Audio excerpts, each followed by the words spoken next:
All right, welcome to September 1st, 2012. This is the LaRouche chapter in Vancouver, and I'm Paul Glumaz, and you can email me at paulglumaz@gmail.com, PAULGLUMAZ. Hi, just getting started. And if you want to know when the next one is, or where the next one is, which will be in 2 weeks on the 15th of September. Now, tonight we're going to deal with the elephant in the living room. It's the Obama problem. Tonight we're going to talk about the Obama problem. We have now come to a situation where the personality disorder of a particular individual is the central issue of all politics, all economics, the future of humanity, the future survival of humanity, all centers around a defective personality or defective person. This is sometimes how history operates. You end up with a situation like this. And of course that individual is Barack Obama. Now, most people, especially in the population, don't have a clue to this situation. They don't understand what this is all about. Lyndon LaRouche put forward the basic idea of what this was all about in April of 2009. But still, most people don't fully get it. However, the policy establishment of the United States, and increasingly Great Britain, and a large number of the political people involved in the transatlantic region at high levels, are fully beginning to understand, and have been fully beginning to understand, what Obama is. And they are scared. They are scared. Now let's start with Obama himself. Okay, Obama is a special kind of malignant narcissist. And what that means is he lives on the energy of adulation and an increased sense of power over others. If you capitulate to him, he feels the energy, an empowerment, and it makes him even want to go further. And for someone like Obama, there is no other reason to exist other than to experience this, you might say, powerful drug. Without that powerful drug of his ego being fed in this particular way, and of a feeling of power, becoming more powerful, imposing himself on the world, he would find life absolutely meaningless. There is no meaning to his life outside of that. Now, for him, power over others and having people fear him only whets his appetite for more of the same over others and getting more people to submit to him out of fear. In other words, it's not a question of winning friends and influencing people. That's not how he operates. Okay, an example of this is how he spends part of Thursday each week, reviewing a list of people who are going to be get attacked by drones. Okay, now he does this personally. He makes a decision of who is going to live and who is going to die, and he does so. And the reports are he does so because he really likes to do this, because it gives him a sense of power. To have the power to eliminate somebody's life, or the life of a group of people, is it can be an exhilarating thing for certain types of people. And it's the ultimate thrill. It's the ultimate sense of power. For Obama, this is what he lives for. He doesn't live for other reasons. It's the incredible feeling of increased importance and potency and power. Now, you have to understand that Obama was cultivated, selected, and placed into the presidency by a faction of the British Empire, which considered George Bush a failure for not fully implementing, after 9/11, the world government system. George Bush was supposed to go forward and go beyond Iraq, and he was supposed to get the dictatorial powers fully, which he did not get. And because at that time, Russia and China were a lot less powerful than they are now. And it was more possible, but there was a lot of resistance from within the government and outside the government to George Bush, so he didn't succeed. So Obama was chosen as the one with the certain characteristics that would see the thing through, that would execute the implementation of global world government using essentially the incredible military arsenal of the United States as a primary way to do it.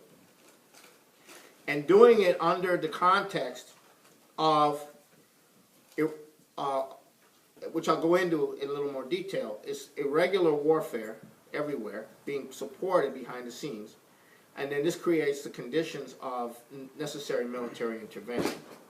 What happened in Libya is a very good example of this. So, now, Obama was put in there to threaten Russia and China with nuclear war if they did not go along with a system of global governance, which I'll describe in more detail. And you need somebody who would be credible in launching a nuclear war and would not have qualms about doing so. And that is Obama. He has no qualms about that. Because he's not living for the future. He's not living for posterity. He's not living for history. He's living this incredible thrill, this incredible, surge. And this is what makes him Hitler-like. This is actually what makes him Hitler-like. There's no barrier. There's no boundary. You move a little bit further, and then you move some more. And then that's not enough. Then you move some more. And that's the way Hitler operated. He was never satisfied. There was no point at which satisfaction was obtained. And Obama is that kind of person. He has no fear in the sense people have. His greatest concern is that the joyride or this ride that he's on, this exalted experience that he's having, is going to come to an end. That's all he's concerned about. It's not his personal existence. His purpose is to continually increase the power he has and his sense of domination over people. Without that expansion of that, he has no sense of existence, and he might as well die, because the thrill is all he has to live for. Okay, and that's what you're dealing with Obama. This is freaky. This is scary. Okay, now I'll come to a brief discussion of the election situation. The Republicans, relative to Obama, are gutless as a group and as individuals, for the most part. It's not a question of Obama versus Romney. It's you either dump Obama or you don't dump Obama. There's no such thing as a Romney versus Obama. You either dump Obama or you don't dump Obama. That's all there is. And if you start getting into this idea of, maybe Romney can win, maybe Romney's okay. Romney's not okay. But that's not the issue. The existential issue right now is you either dump Obama or you don't dump Obama. It's not a question of Romney. Romney has nothing to do with it. Okay, so it's not a Republican versus Democratic issue. And people don't get this. They don't yet get this. Okay, the Republicans are small potatoes compared to this. They live within their own relatively better circumstances in fear of black people, criminals, illegal immigrants, having kids, fear of big government, fear of having their taxes increased, fear of crime, fear of drug pushers, and fear of welfare mothers driving Cadillacs. That's not very. That's not a very powerful bunch of people, right? They see the world coming in on them. They're totally defensive mentally. If you've ever been around these people, you know they're trying to fight. They're trying. They have all these boogeymen that are trying to get at them. You know, and compared to Obama, they are pussycats, literally. They complain a lot, but they don't have a lot of courage when it comes to serious issues. A lot of them know that Glass-Steagall is the only way to go. Even Paul Ryan has announced at one time that he thought Glass-Steagall would work. Even Michael Savage, this savage character on the radio, has said he's for Glass-Steagall, right? But then where is the fight for Glass-Steagall from the Republicans? It's not there. You know, so you don't have a lot of courage there. Now, Obama, on the other hand, would hire the drug pushers to kill Republicans. At the same time, he would announce that the drug traffic has dropped, but when it has actually increased, and then he would bask in the wonderfulness of his accomplishments. Okay. Another example: Obama would have the border interdiction establishment kill all the illegals coming in. At the same time, Obama would woo the Latino community, which would be up in arms by this, by offering every non-shot illegal immigrant a green card. All right, that's Obama. That's what Obama's like. It's not. This is not.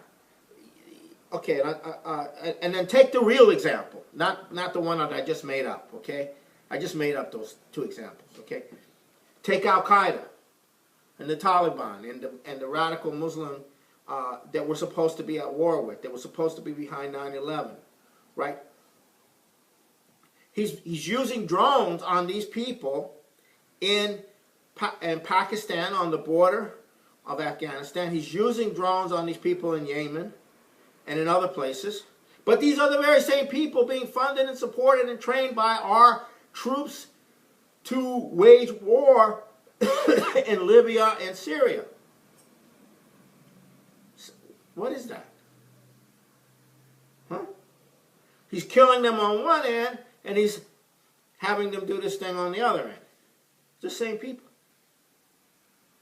That's what I'm talking about. That's Hitler-like. There's no principle. There's no. It's you know. And then what does he do? He goes before the American people with security leaks to show the American people that are all, you know, that need a Roman circus. Hey, I'm taking care of business. I'm killing these people for you, right? I mean, that is Obama. That's Hitler-like. Right? That's a Hitler-like person. So the issue of the elections is one. It's Obama.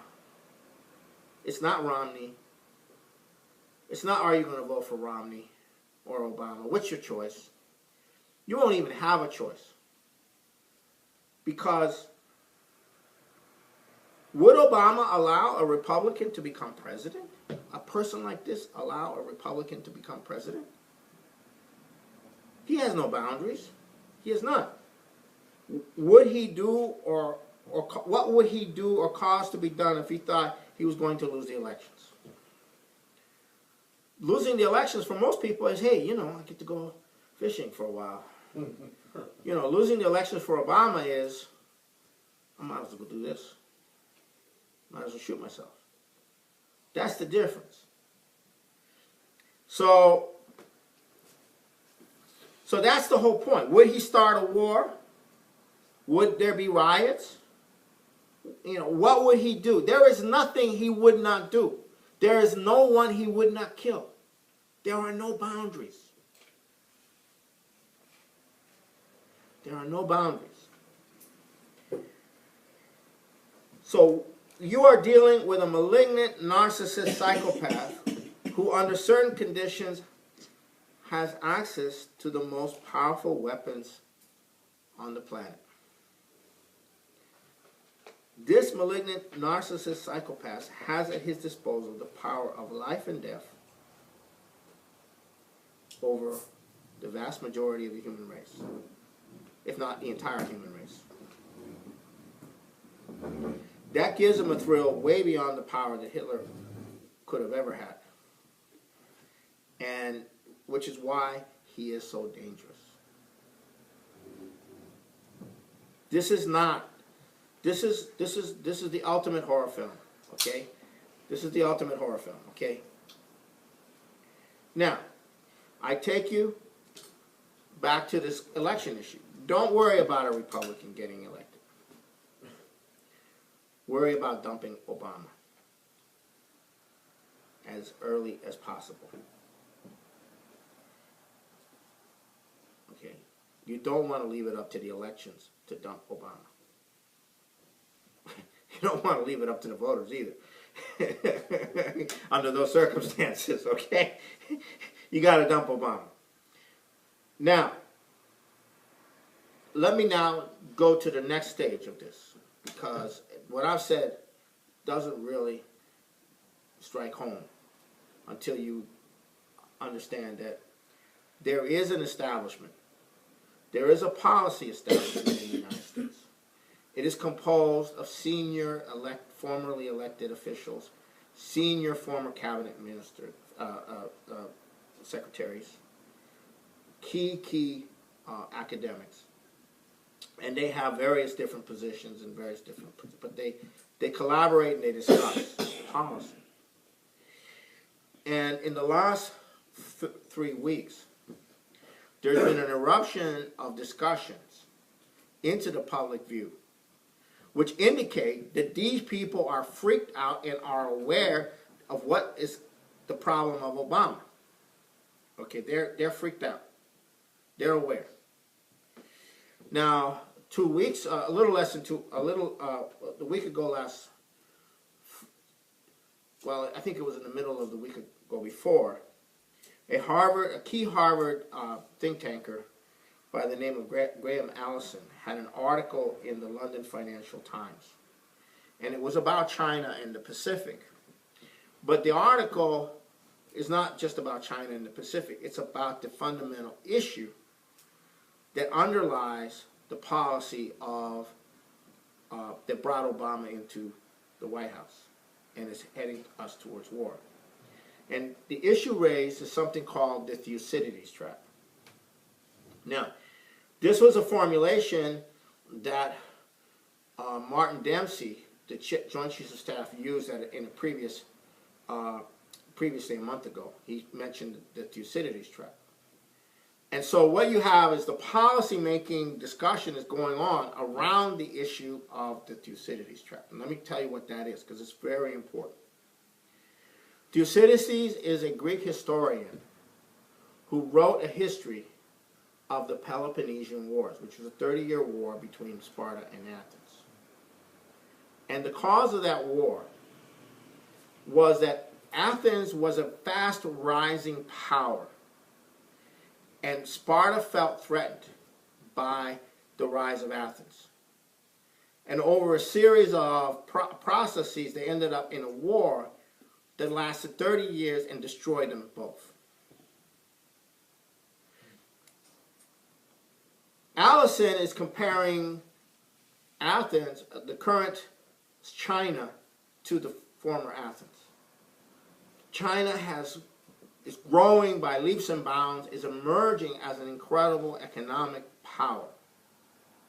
The Thucydides trap is, are you going to allow China to reach a point of where it is a dominant power,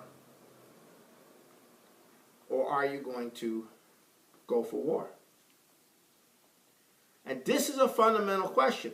Are you going to accept a world and accommodate to a world where you're no longer the most powerful economic power in the world? Well, what does that mean? What policies does that mean for the transatlantic community, for the United States? Well, it means LaRouche's policies. That's what it means. If you're not going to, that's the way alternative to wiping out China. And that's at the crux of the issue here in this situation, is what's called the Thucydides trap. And the fact that that's the discussion that's going on is about precisely that. It is a correct discussion. It is a proper conception of the problem. You have to make a choice. Are you going to go to war, or are you going to accommodate to the new realities and make the best of it and try to have a world where everyone benefits? But you're no longer the dominant power. Now, for the oligarchy, this is the end of their power. And so this is the fact that this discussion is going on at all in the institutions is very significant, because it's an anti-oligarchical discussion that's going on at the highest levels of the U.S. policy establishment, and I'm sure that it's also spreading into the British and Canadian and other policy establishments. Now, Graham Allison is also heads up a study group within the State Department's Independent Security Advisory Board.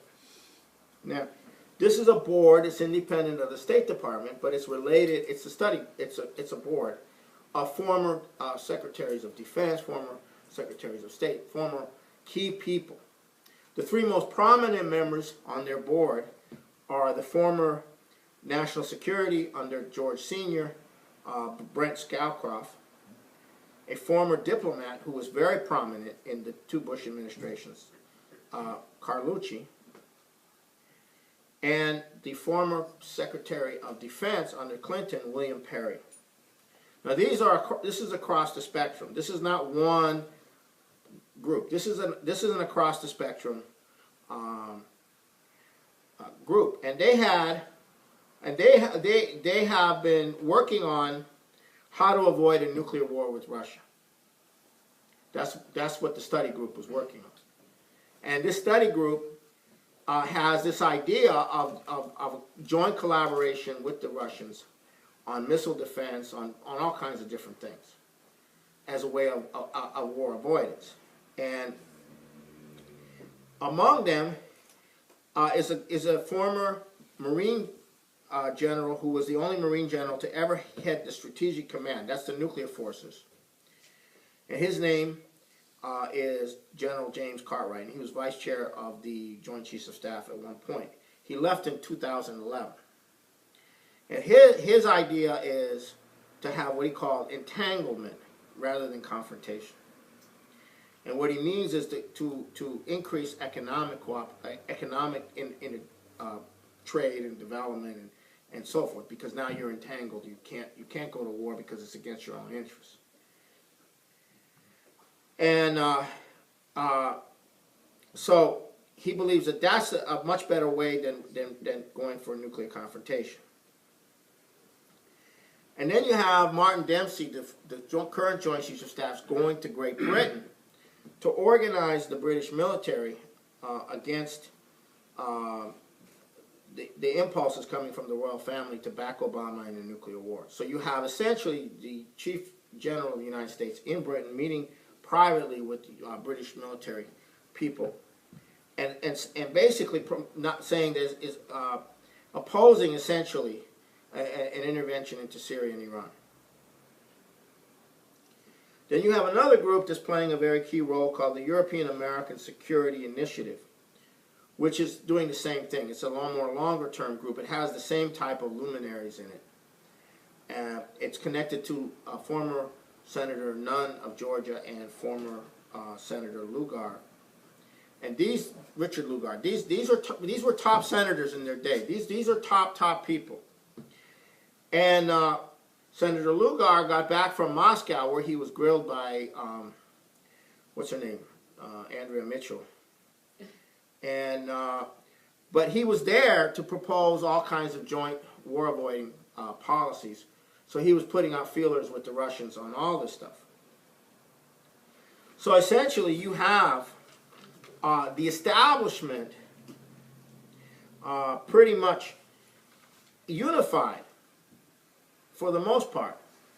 That is the policy establishment, the experts, pretty much unified on a war avoidance perspective. And so now I'm going to digress a bit on the issue of warfare, because I don't think people may or may not have a sense of this.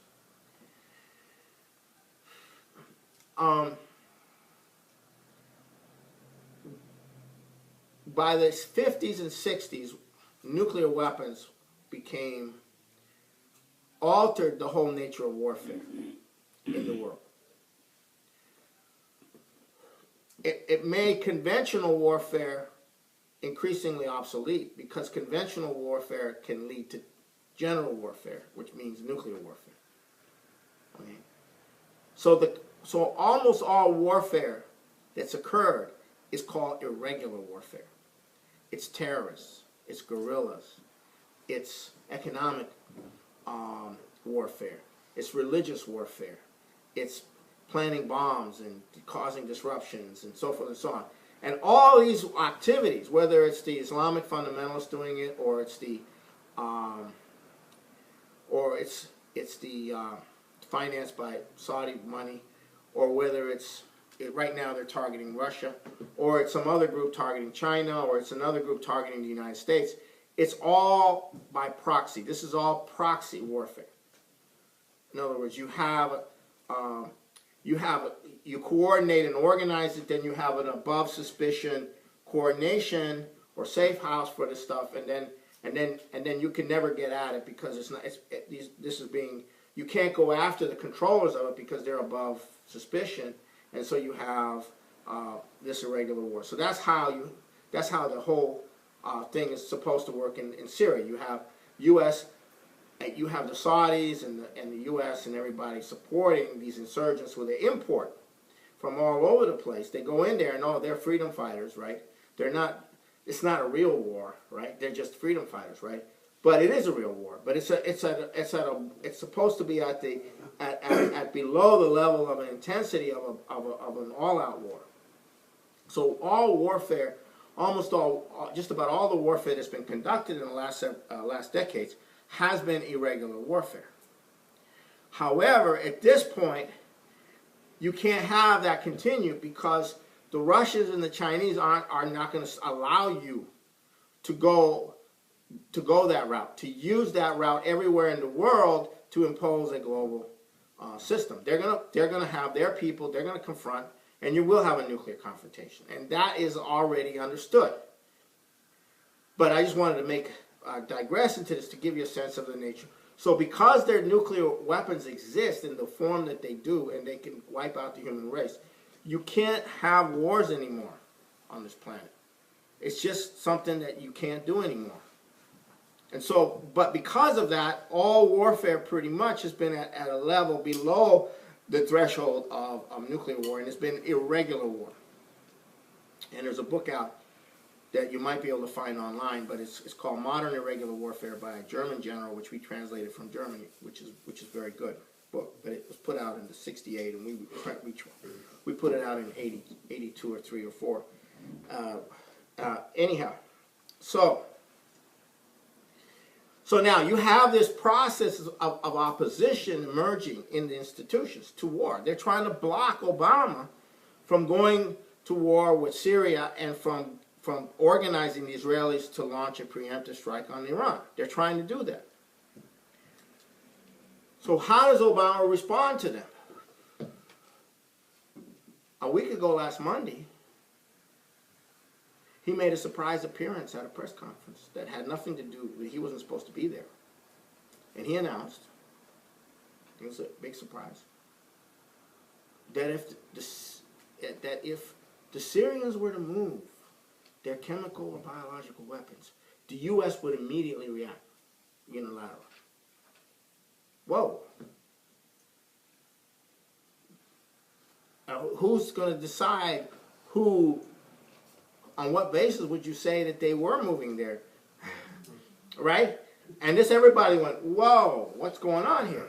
And what it was he was telling the establishment, I got the weapons. I can create a nuclear confrontation. You don't want to, back off. So this is what you're dealing with. Okay? Now, who controls Obama? Well, it's the radical faction around the British monarchy controls Obama. They control Obama. But if he ever got more powerful, he would have no trouble eliminating them. He doesn't have boundaries.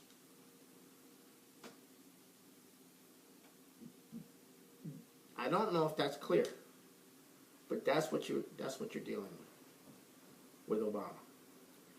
So the issue again is Obama, and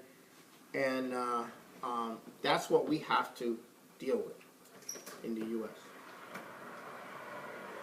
And so essentially, we're in the process of getting that across. Getting this conception across to the institutions, to the policy levels, to the British. We want to get the British to understand that they are not immune from being eliminated from the planet, and that they have created this problem. And nobody has the guts to take it on. Nobody.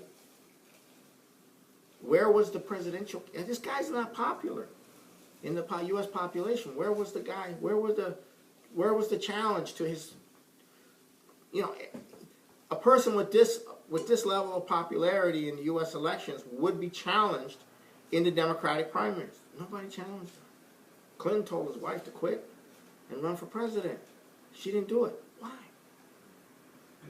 What stopped all these potential politicians with big I suspect they were paid off really, really, really well. Maybe. But But threatened. I would say that's probably more likely. Yeah. And so this is what you're dealing with.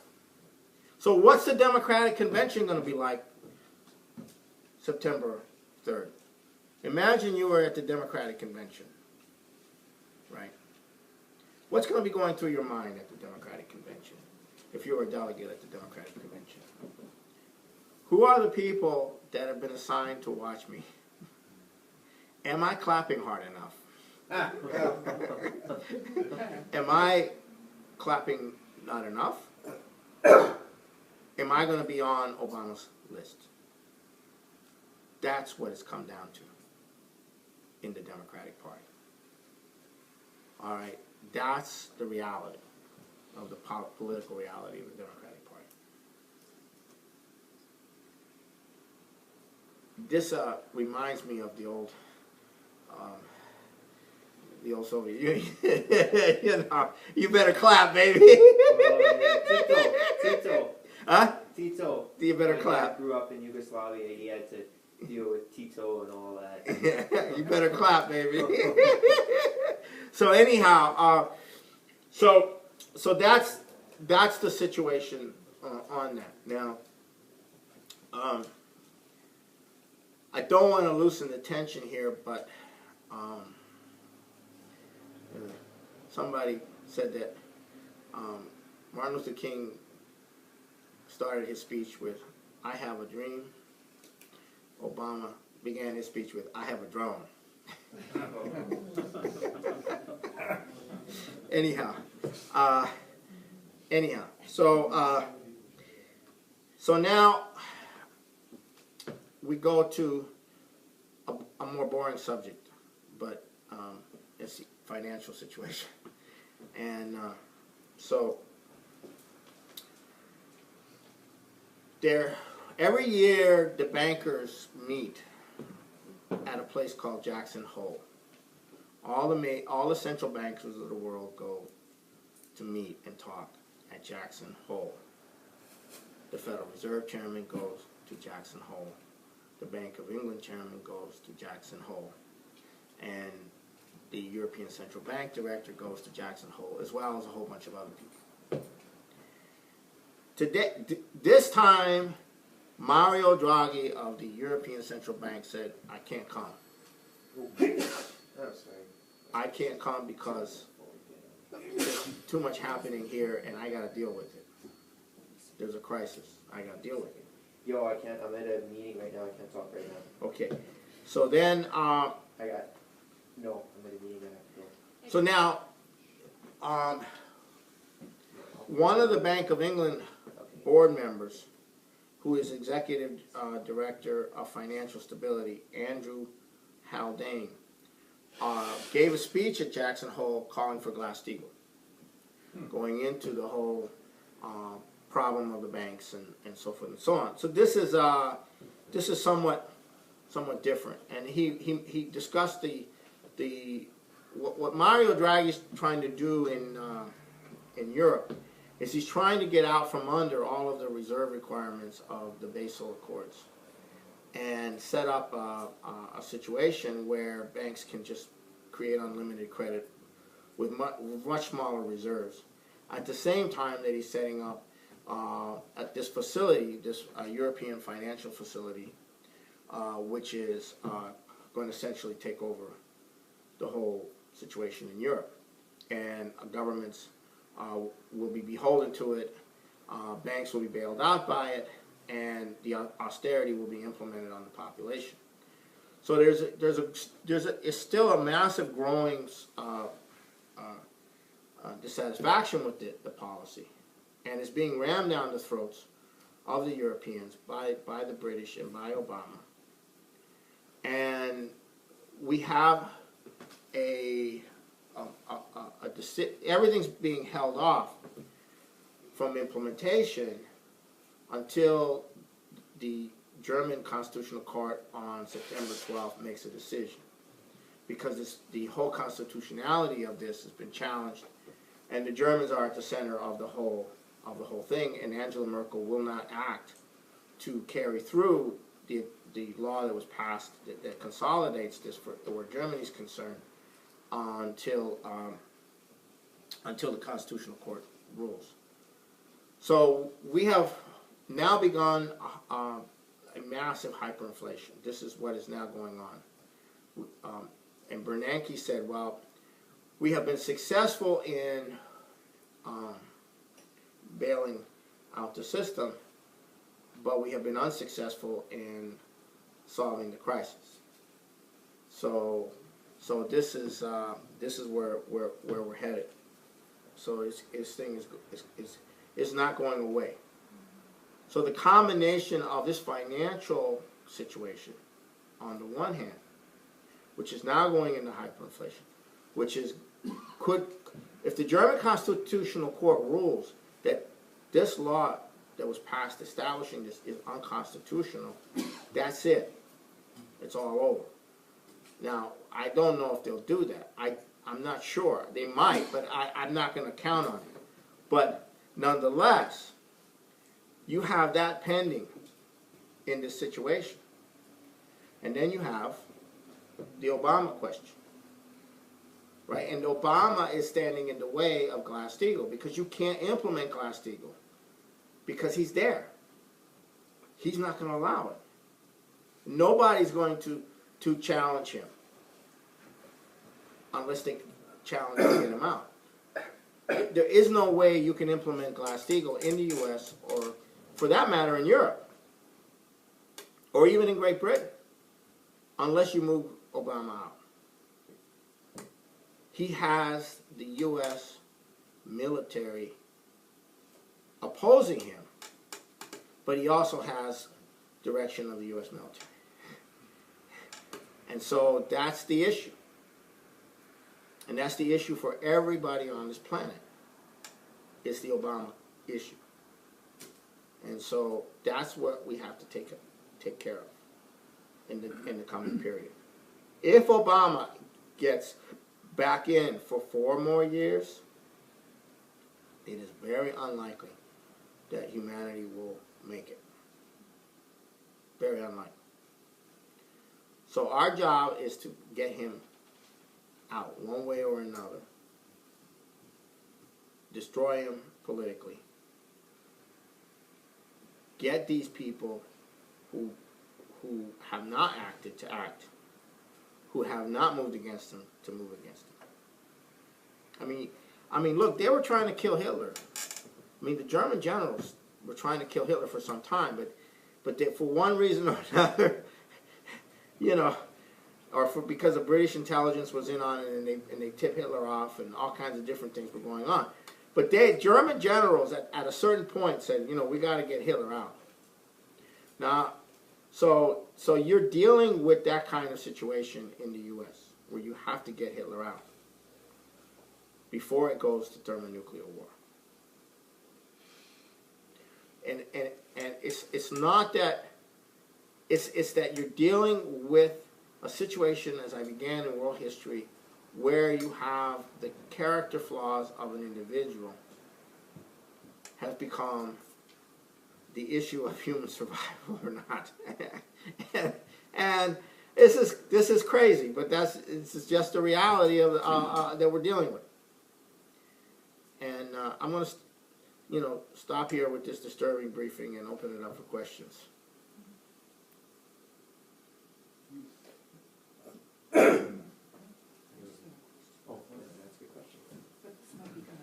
No, just ask it. There's no such thing as But I know the Democratic Convention is going to be on TV now. You end up with a situation like this. And of course that individual is Barack Obama. Now, most people, especially in the population, don't have a clue to this situation. They don't understand what this is all about. Lyndon LaRouche put forward the basic idea of what this was all about in April of 2009. But still, most people don't fully get it. However, the policy establishment of the United States, and increasingly Great Britain, and a large number of the political people involved in the transatlantic region at high levels, are fully beginning to understand, and have been fully beginning to understand, what Obama is. And they are scared.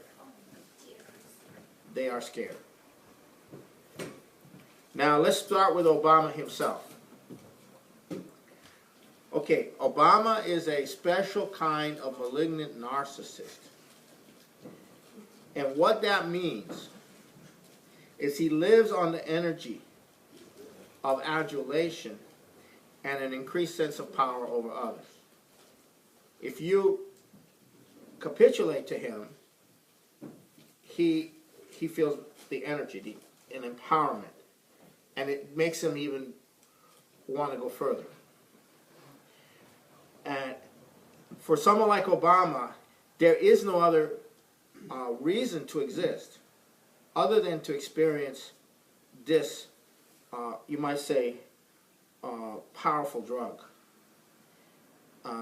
Without that powerful drug of his ego being fed in this particular way, and of a feeling of power, becoming more powerful, imposing himself on the world, he would find life absolutely meaningless. There is no meaning to his life outside of that. Now, for him, power over others and having people fear him only whets his appetite for more of the same over others and getting more people to submit to him out of fear. In other words, it's not a question of winning friends and influencing people. That's not how he operates.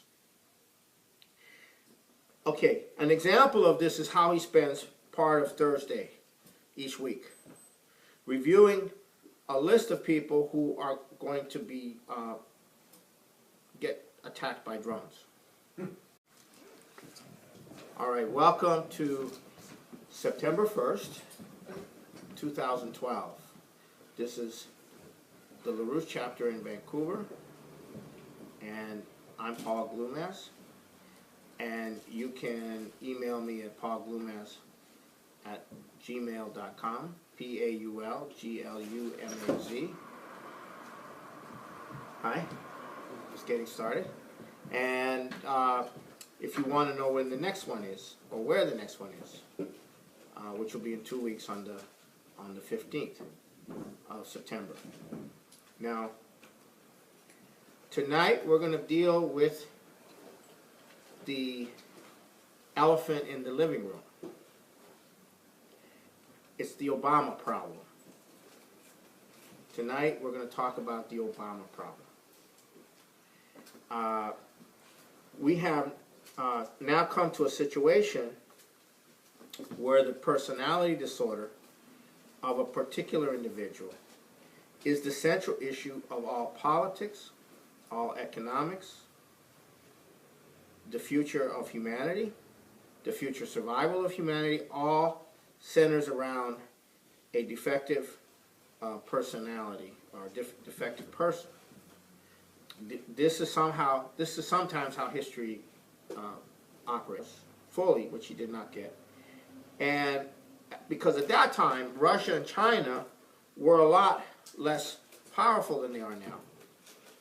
And it was more possible, but there was a lot of resistance from within the government and outside the government to George Bush, so he didn't succeed. So Obama was chosen as the one with the certain characteristics that would see the thing through, that would execute the implementation of global world government using essentially the incredible military arsenal of the United States as a primary way to do it. And doing it under the context of, which I'll go into in a little more detail, is irregular warfare everywhere being supported behind the scenes. And then this creates the conditions of necessary military intervention. What happened in Libya is a very good example of this. So, now, Obama was put in there to threaten Russia and China with nuclear war if they did not go along with a system of global governance, which I'll describe in more detail. And you need somebody who would be credible in launching a nuclear. Okay, now he does this personally. He makes a decision of who is going to live and who is going to die, and he does so. And the reports are he does so because he really likes to do this, because it gives him a sense of power. To have the power to eliminate somebody's life, or the life of a group of people, is it can be an exhilarating thing for certain types of people, and it's the ultimate thrill. It's the ultimate sense of power. For Obama, this is what he lives for. He doesn't live for other reasons. It's the incredible feeling of increased importance and potency and power. Now, you have to understand that Obama was cultivated, selected, and placed into the presidency by a faction of the British Empire, which considered George Bush a failure for not fully implementing, after 9/11, the world government system. George Bush was supposed to go forward and go beyond Iraq, and he was supposed to get the dictatorial power